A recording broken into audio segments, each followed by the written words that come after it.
And maybe I'm wrong in this, but I don't know how much different the South is from the West out here. But in the South, we need an awakening, especially in the area of religious complacency. Because in the South, everybody's saved. Now, I don't know how it is out here in the West, but in the South, everybody's a Christian. If you walk up to somebody and say, "Are you a Christian?" "Hey, yeah, my grandmother goes to church." You know. Or, "Yeah, I was baptized when I was 9 months old. I'm a Christian." Or, "Yeah, I believe in God and Jesus. Yes, I'm a Christian." So, our assignment is more specific for there. But am I right to say in the West, there's more of a mindset that maybe there's a God, maybe there's not. Most likely not. And if there is, there's many ways to it. If you're a Buddhist, fine. If you're a Hindu, fine. If you're a Muslim, fine. Christian, fine. Is that true? Yeah. So really, I think for us, our assignment together for where we're from is more especially to do with religious complacency. But for you, it's to awaken people out of spiritual death.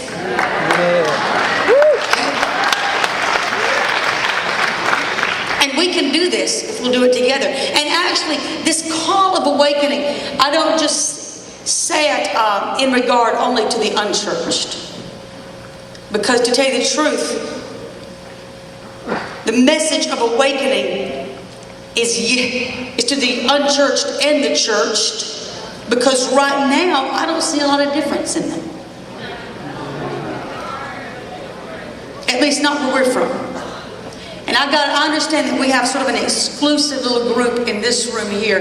But I'm talking about in the church as a whole, outside of this building. I know that every month at the ramp, for instance, I'm saying this because every month at the ramp we gather with kids that come from all over the nation and all different kinds of churches they come. So we'll have probably about 1,000. Well, last weekend we just got through with a gathering at the ramp.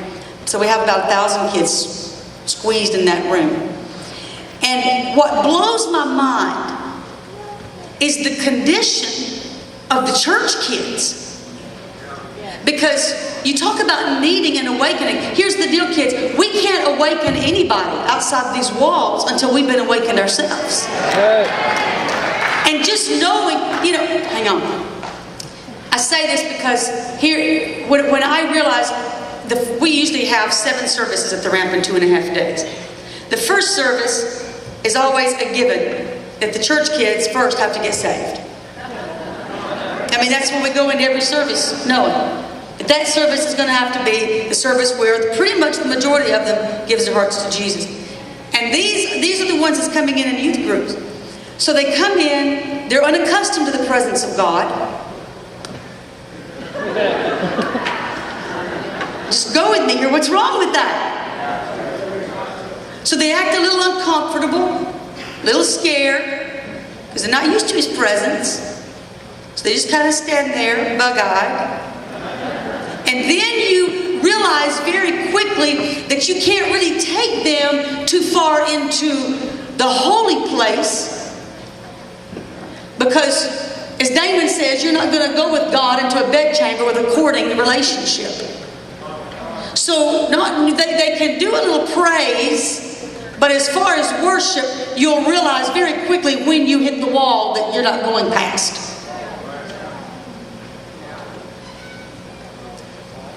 So what bothers me is the condition of these church kids. When Damon last week, we split the boys and the girls up in one session last week because we did a workshop conference, and I took the girls and spoke on how to be a woman of God. Damon took the boys and spoke on how to be a man of God. So I had about 500 girls. He had about 500 boys in his room. And Damon, as he's preaching on how to be a man of God, it was pretty incredible from what I understand.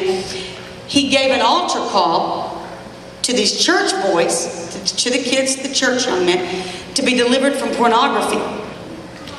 So when he gives the altar call to be delivered from pornography, out of almost 500 young men, there was only about 25 left in their seats.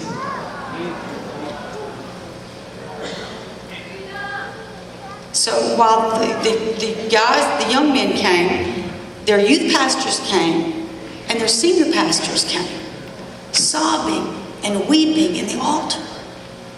I was blown away last year at the call in Nashville when they asked how many people in that room needed to be delivered from porn. And they were giving a call to living righteously. And it was so many people. It was like way more than half the people at the call in Nashville last year. Remember that? Am I telling the truth? I mean, I just stood on the platform just going, wow. And these are the people that's supposed to have been fasting for the last 40 days and praying. And we're here to pray and fast for these 12 hours. But we've got some issues. And the thing is, a while ago we were singing that song. I just had to take a note of it. That I, by the way, loved. Jake Hamilton. Incredible. I don't know if he's still in the building. I hope he is, because I may have him come back up here in a second and sing something when we close. But I loved one of the lines of his songs. He said, the devil ain't got nothing. What does he say? The devil ain't got nothing on me. And it kind of reminded me of what Jesus said one time when he said, Satan has no place in me. And here's the deal, kids. This afternoon, you're going out to lay hands on the sick. Okay? Not only that, this afternoon, you're going out to heal the sick. It's what you were made for. It's who you are. It's why you're on the planet. You were called for such a time as this. This is your purpose. But here's the deal. I want to see you be able to move in these gifts in a greater way than you've ever dreamed possible. But let me tell you something. Not only are there sick people to be healed, there's homosexuals to be delivered. There's young men and women bound to porn to be set free. There's people bound to deception to be delivered and set free. I mean, there's so much bondage out there. But I mean, if what I saw last week and the week before and the week before at the ramp is any indication to where we are as the church at the present moment, we can't lay hands on a homosexual if we're dealing with homosexuality and expect that boy to be delivered. Are you understanding? That's why Jesus could do what he was doing. Satan has no place in me.